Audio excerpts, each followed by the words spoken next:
So last weekend, I had a game plan.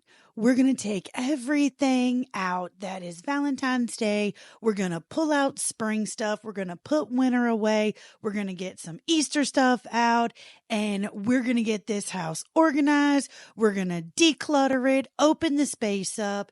I want this done.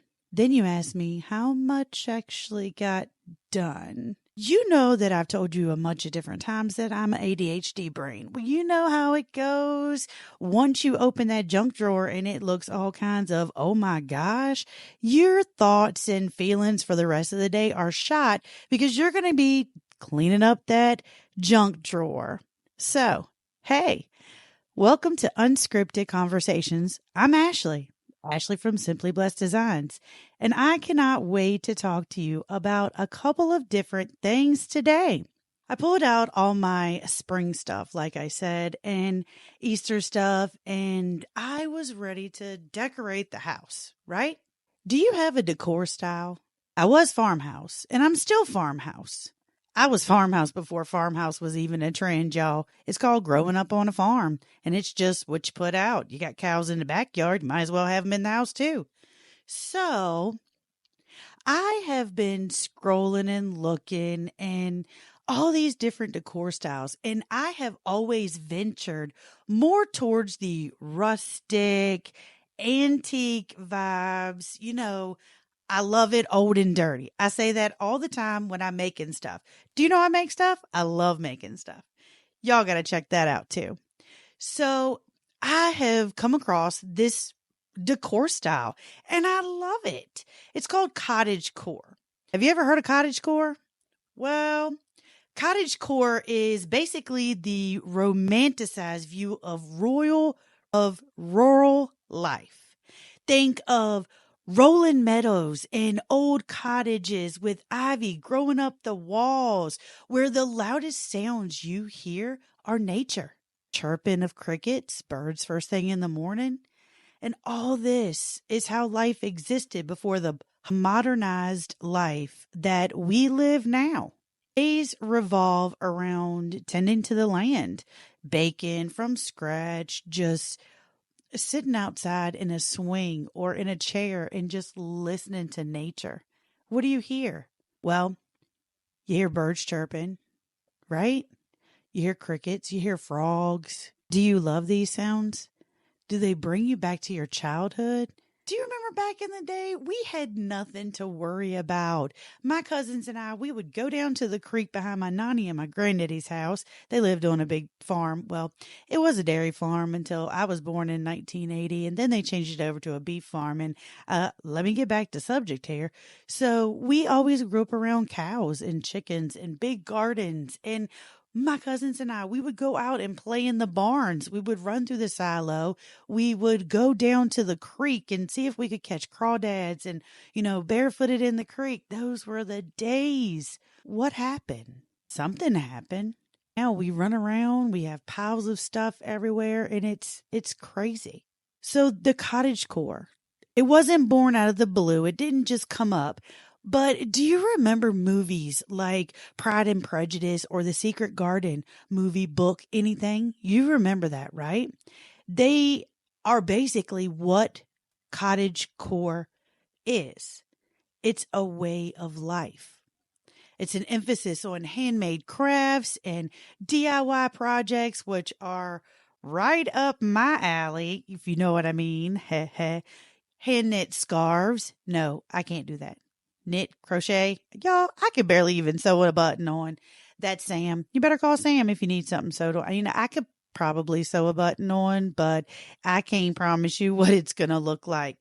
But like this day and time, you see everybody doing sourdough, baking bread, handwriting notes, not just pop a text or pop an email, It's a lot of nature-centric activities.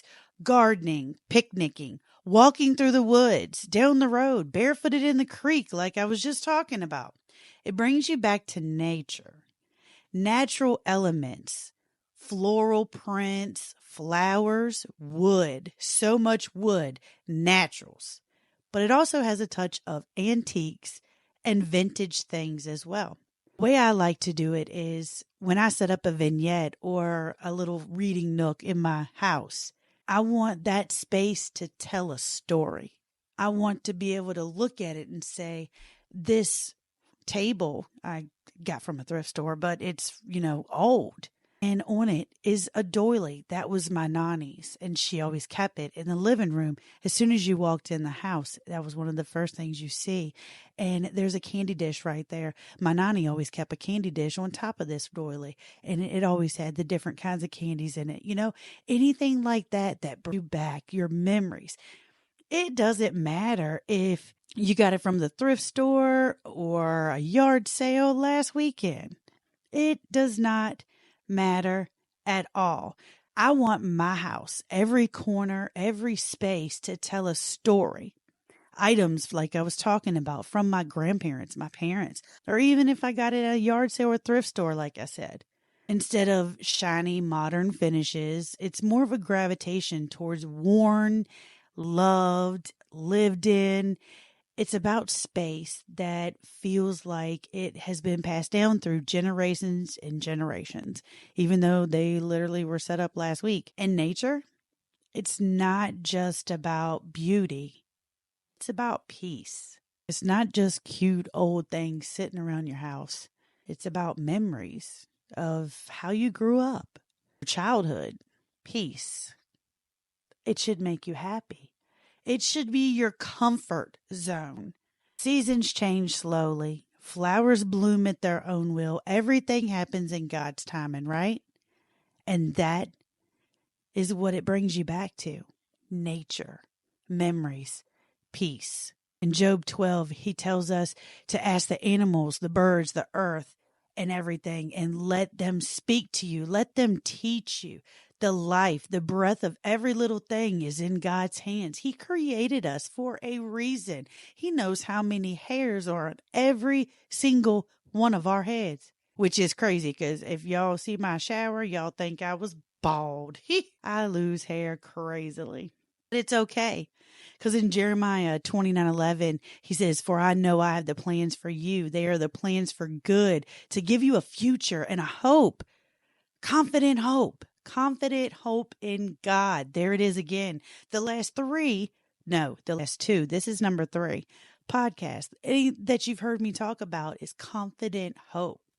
You have confidence in God. You have confidence in his plan. You have hope in his plan. Sometimes it's just hard to let him lead us, right? You want to have control.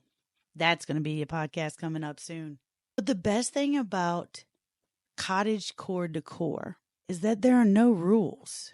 There's nothing to follow except for your thoughts and your feelings that come from your heart.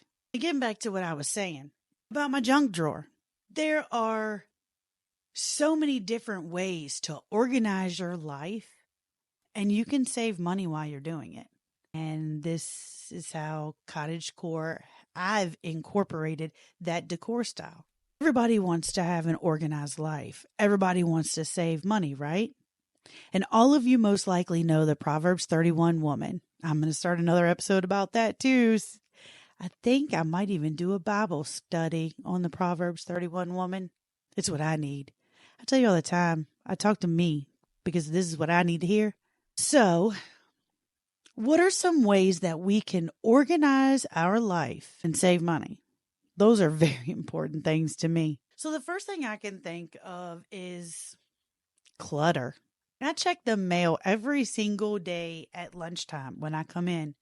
I get the mail out the box. 90% of it is junk. I just go ahead and throw that in the trash. Well, then there are envelopes. I'm on my lunch break. I only have an hour. And most of the time, by the time I'm in the house, I've already used 15 or 20 minutes of it driving home or making Xena Grace go potty because that's her potty time. So all I do is I throw it in a place on the counter, the island, any of them. And what happens when I do that day after day? It gets piled up. Well, Sam went to the doctor because he had a cold. So, of course, he's got the paperwork from the doctor's office. Then when you get your prescription filled, if you need one of those, that comes with paperwork too. And we just make piles upon piles upon piles of stuff. What do you do with them? You take one day and you pick something. You go through that stack of papers on your counter and make sure everything has a place. I have binders. And if Sam listens to this, he's going to laugh at this point. He picks on my binders, y'all. I love a 3-ring binder. I have one that is labeled house. I have one that is labeled the car. Every vehicle we have, actually. I have one that says Xena Grace. I have one with each of my children's names on it. I have binders. That's how I organize. Anything and everything that pertains to that person or that vehicle or that item goes in that binder. He laughs. Well, I can tell you exactly where everything is. It might take me a minute to find it in the binder. I do have dividers in there, but might take me a minute, but I can produce it for you. And then there's another space that we always use. Let me know how many junk drawers you have in your house. Or if it's not classified as a junk drawer, which really classifies a junk drawer anyways. What does it have to have in that drawer to be classified as a junk drawer? That's always been my question. Me, a bunch of stuff thrown in there. I have one junk drawer that I am so proud of, okay? I went to the Dollar Tree and they have those little tiny little baskets. They have rectangles, they have squares, they have big ones, they have thin, small ones, all different sizes. Now y'all listen, okay? I took a piece of paper. I think I use parchment paper, but you can use any kind of paper. And I put it in the bottom of my drawer and I cut it to size. That way, when I got to Dollar Tree, I could lay out my paper on the floor. It's not gross. Don't even say anything. I'm not eating it. I could lay out my paper on the floor. And I took those baskets and I was laying them out and moving them around like, okay, I can put this here, this one will fit here. And so I could fit the exact number of baskets I needed. And they come in packs of 3. I was opening them up, y'all. I was, but I was going to buy them. That way I knew exactly how many baskets I needed in order to fill up my junk drawer. It's a pretty good idea, huh? The other 3 junk drawers I have in the house, that just has stuff thrown in there. It's on my to-do list to clean out. Yeah. Where else? Closets. Don't even get me started on closets. I don't know what we were thinking when we designed the layout of our house. It's open. It's so open. The rooms, they're big. We were moving in stuff and we were unpacking and everything. And I just stop and I go, Sam. He's like, yeah, we don't have any closets. He went, huh? Oh, I was like, yeah. Now don't get me wrong. There's a closet on each bedroom. But other than that, there are no closets in this house. So we had to come up with some pretty inventive ways for storage. And where do you think all that stuff went? Our walk-in closet in our bedroom, which looks like something exploded in the back room of a store warehouse. Okay? Yeah. My clothes are hung up neat, though. I do organize those by sleeve length and color. Don't ask. I'm weird. OCD here? Not there. It happens. Right? So this is what we can do to fix all this. One day a week.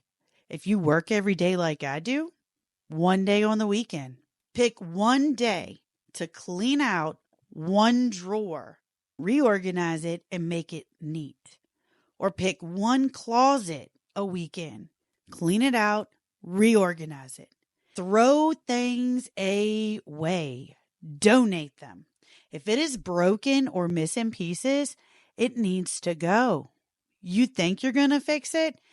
If you've held on to that object for 6 to 9 months or longer and you have not fixed it yet, honey, you're not going to fix it.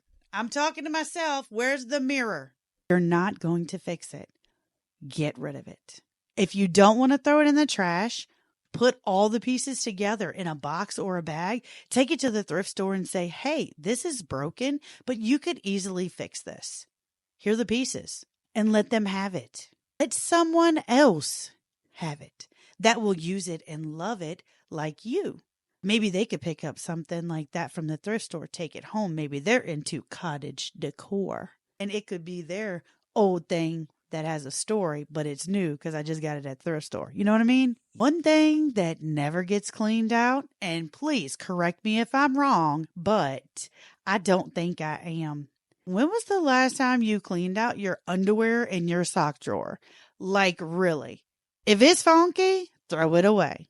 If it does not have a match and has not had a match in years or has not graced your body, whether it's on your hind parts or your feet in years, throw it away. Throw it away. Get rid of it. Ecclesiastes 3 says there is a time for everything. In verse 6, it says a time to keep and a time to throw away. Luke 12:15 says guard yourself against every kind of greed. Life is not measured by how much you own. It's measured in the contents of your heart. So number 1 is declutter. Number 2 is do something that makes you happy. Find a place in your home where you can just create and try something new. Me, I have a whole room. It's what I do. I love it. It's my office. It's my craft room. It's now my podcast studio. And it's storage. And it's also my child's bed when he comes to visit. So yes, you can take any space in your room. If you don't have a room, you take any space in your home, whether it's just the kitchen table, put up a little desk, get a rolling cart, and roll that cart out next to you when you're sitting at that kitchen table or your recliner or wherever. Put up a card table, get a TV tray, roll that rolling cart over there and make something with your hands. Make things by hand that make you happy. I do that. Many of you know I'm a crafter. I love to make things. Some things are, oh my gosh, that's amazing. Other things are, what in the world was that? What was I thinking? I am so sanding that off and doing something else with that because that is not, what do we say? That's not what I meant to do. Yeah. Making things by hand makes me happy. Talking with you makes me happy. Do you know that when I started my business, I told Sam, I just want to touch one person. I want to give one person confident hope in God and themselves. I want to make one person smile and believe that they can do anything they put their mind to. One person. My preacher says that. I talk about my preacher a lot because I learn a lot from him. I listen to him. I do. He says, pick one person. Once you have done what you need to do with that one person, pick another. Whether it's one person a day, one person a week, one person a month. Please don't do one person a year. You need a little bit more than that. Pick that one person and make it your goal to do something positive for them. Whether it's an act of kindness or just to be there for them. Or even, like I said last time, love them from a distance. Some you just have to love from a distance. I will pray for you, I promise. And not like that song, I pray something falls on your head. No. Really pray for them. I always wanted to put in anyone's brain to give them confidence in themselves, that they believe in themselves. You can do what you want to do. If you want to paint, pick up a paintbrush and paint. Have y'all seen me paint? It's a hot mess. I cannot do it. But I try because I love painting. I can paint solid objects, no problem. We got that down pat. I can distress. But if we're painting scenes and people and mountains and y'all, I tried to paint an ocean once. An ocean where it meets the sand and then it meets the sky. And it looked like something blue had blown up on the page, sprinkled with a little bit of brown. Did I give up? I did not. I am not going to give up. So, like we said, do something that makes you happy, something that brings you joy. Do you know the difference between happiness and joy? Happiness is an emotion. That's not joy. Emotions are natural reactions to situations around us. My kid comes home from college. I am happy. My kid comes home from North Carolina. I am happy. My kid makes A's in college. That brings me joy. So much joy. I wholeheartedly believe that our joy is not dependent on our circumstances. Joy is the ability to be content, believing that God is working all things for our good. When doubt fills my mind, you give me comfort, hope, and cheer. Psalms 94:19. Do not be scared to try something new. Who cares if it isn't perfect? Just try it. And one main rule is make sure you have fun while you're doing it. All right, y'all. So number one was declutter. Number two is do something that makes you happy. Number three, create a space in your home where you can relax. And I mean relax. Put the phone down, turn the TV off, sit in a relaxing chair, whether it's a recliner or just a footed chair. Is that what they're called? What are they called? A foot chair with feet that does not rock, does not recline? Read a book, study something, learn something new. I mean, I would personally recommend the Bible, but you do you. You read whatever makes you happy. Steep a cup of hot tea, put plants in your space, make it inviting and relaxing how you love it. It doesn't matter if it's on trend right now, if it's this style or that style or whatever. If we kept up with trends, we would be redecorating and repainting the inside of our houses like every 6 months.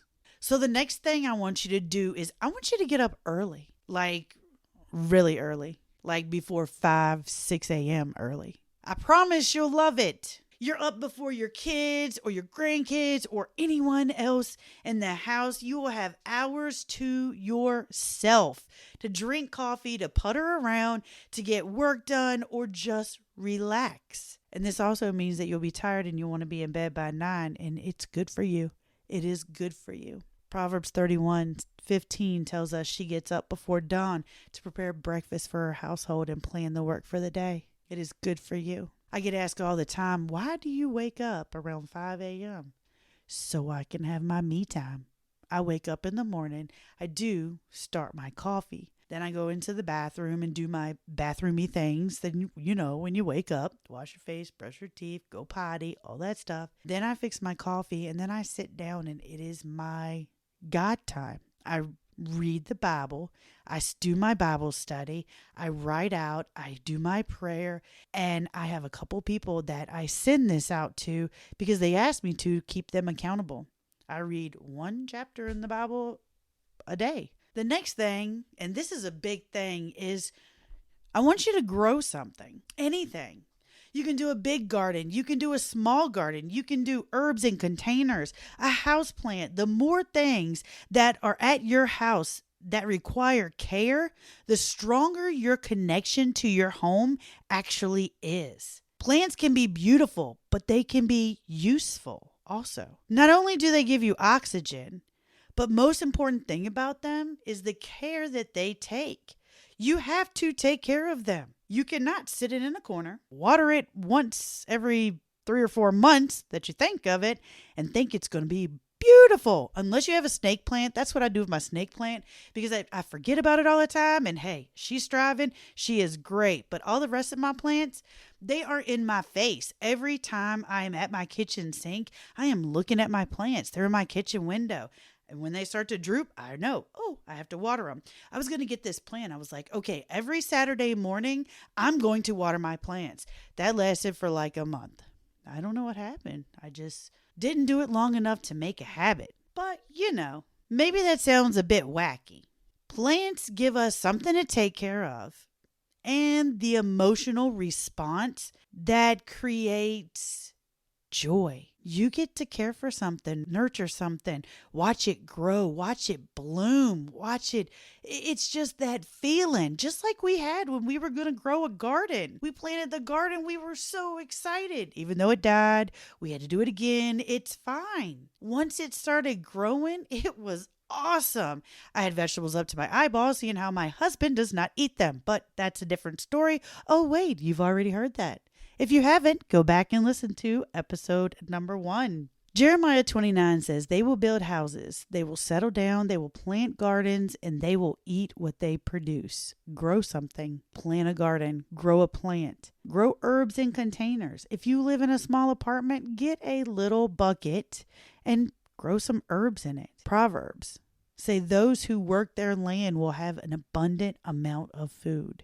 If you grow it, it will grow. Hopefully. Didn't I say that we were going to talk about organization and saving money? When you grow things, it's cheaper. When you cook at home, it's better for you. I want you to take out a piece of paper and I want you to write 30 meals that your family will consistently eat without complaining. I complain when I cook sometimes, like, what was I thinking? This did not go together. Did I put salt in this? And then I want you to make another list. Meals that you only eat occasionally due to the season or the expense, or maybe your family's picky. So you only fix it every once in a while. In seasons, you only want to do fresh fruit when it grows. You only want to do fresh vegetables out the garden. If you don't freeze, if you don't, save your vegetables by any means that you choose to, root cellar. I think I want to make a root cellar. We have high hopes and dreams, don't we? But you write down meals that you will only eat occasionally. So then you take those two lists and you make a master grocery list. And that way, all of these meals that you have listed out, you have the food available at your house. So anytime you need a meal idea, you pull out this list and you already have the food. And then you say, okay, well, what can I prepare ahead of time to put in the freezer or the fridge, like casseroles or meatballs or cookie dough or whatever it is you like to eat. Make a couple of meals that you can just pull out and heat up real quick for those nights when you are late, when you're tired, when you've been running all over because your kids, grandkids, neighbors' kids, nephews, nieces, whoever have ball games and it's getting ready to start. You want to be able to just pull out that meal, pop it in the microwave, the oven, the air fryer, the Instapot, whatever, and have it cooking. Or crock pot meals. Get you a Ziploc baggie, put everything you need for your crock pot meal in there. If you're using the meat, put it in there. Seal it up, put it in the freezer. Chicken fajita crock pot. And that way, when you're ready to cook it, you pull it out, you put it in the crock pot in the morning, you set it on low, and hey, supper's done when you get home. It's homemade. You didn't have to buy it. Buying food these days, when you go out to a restaurant or even a drive-thru, oh my gosh. You are not going to go anywhere and spend under $20, $30 anymore. And then I also want you to make a list of things that you would like to try. Get on Pinterest, start a board, recipes I want to try to make. Name it anything, make it private, make it public. Put some recipes in there of things that you will remember that you want to try. Wait, it just popped in my head. This is what I tried to do and I failed. I'm getting ready to try it again. Poor Gertie. Oh my goodness. Sourdough bread. You see everybody in the world making sourdough bread right now. It's easy. Oh, just a little flour, a little water. Oh, but you need rye flour. Oh, but you need all purpose. But no, don't do that. You got to get bleached, unbleached always. What in the world? Sourdough is an amazing thing. I love to eat it. I tried to grow it and obviously it didn't work. Gertie was doing really well until I forgot about her when the boys came home for Christmas. And then Gertie started to change colors and grow a little fuzz. So yeah, I had to get rid of her. And I haven't started her back, but I need to because it's not just about the bread to me. I mean, that's an awesome thing. I want to be able to make my own bread because this day and time, they put preservative, additives, dyes, everything else under the sun in everything you buy. And I can make bread that's natural, made by me. But it's not just about that end product of bread. Although who can resist a slice of freshly baked bread, whether it's rolls or whatever? It's all about the process. Kneading the dough, feeling the texture, inhaling the warm aroma as it bakes. It's a grounding experience. Remember back in the day when every meal was a labor of love, not just from a fast food place or out of convenience. I have to laugh because my nanny, we would always go over there to visit her, and she would, if you were going to your grandparents' house, they were going to try to feed you. No ifs, ands, or buts. Are you hungry? Did you eat today? Let me fix you some food. And then she says, well, I don't know if I have anything that I can fix. So you sit in here and talk to granddaddy for a while, or you do this, or you do this for me, and I'll see what I can pull together. And then about 20, 30 minutes later, you walk in the kitchen and there is a full spread like you are fixing to eat Thanksgiving supper on the table. Like, I thought you didn't have anything. A sandwich would have been fine. Cheese on bread, little mayo, little tomato. And remember when it was a labor of love? They didn't go buy things. Well, they did, but not stuff from restaurants or fast food. They made everything by hand. I have tried my best with my boys growing up. We eat at home. You want pizza? That's fine. Let's make some pizza dough. We got cheese.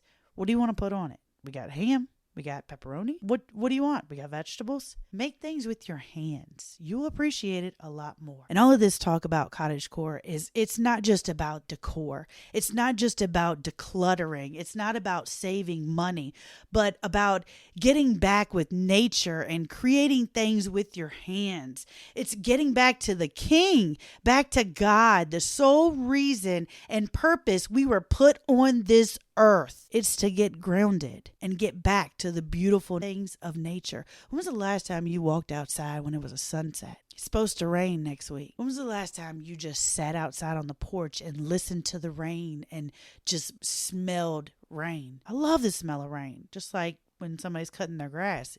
It smells amazing. Get back to recognizing, listening to, pay attention, seeing all of the beautiful things of nature. Romans 12 says to give our bodies back to God because of all he has done for us. Do not copy the behaviors of this world. Let God transform you into a new person by the way you think. The same Romans 12, but the Message version hits a little bit different. I'm going to read it to you. It says this. So here's what I want you to do. God helping you. Take your everyday, ordinary life, you're sleeping, you're eating, you're going to work, you're walking around life, and place it before God as an offering. Embracing what God does for you is the best thing you can do for him. Do not become so well adjusted to your culture that you fit into it without even thinking. Instead, fix your attention on God. You will be changed from the inside out. Readily recognize what he wants from you, and you quickly respond to it. Unlike the culture around you, always dragging you down to its level of immaturity, God brings the best out of you and develops well-formed maturity in you. When you put God first, when you give your life to him, he will give you all of the fruits of your life that you have been waiting for. So don't worry about those materialistic items of this world. Declutter. Let it all go. Clear out your space, and you clear out your mind in the process. Get right with nature. Get back to God and the things that he created. Thank you so much for listening to episode 3 of Unscripted Conversations with me. I will see you back here next week for number 4. Thanks, y'all.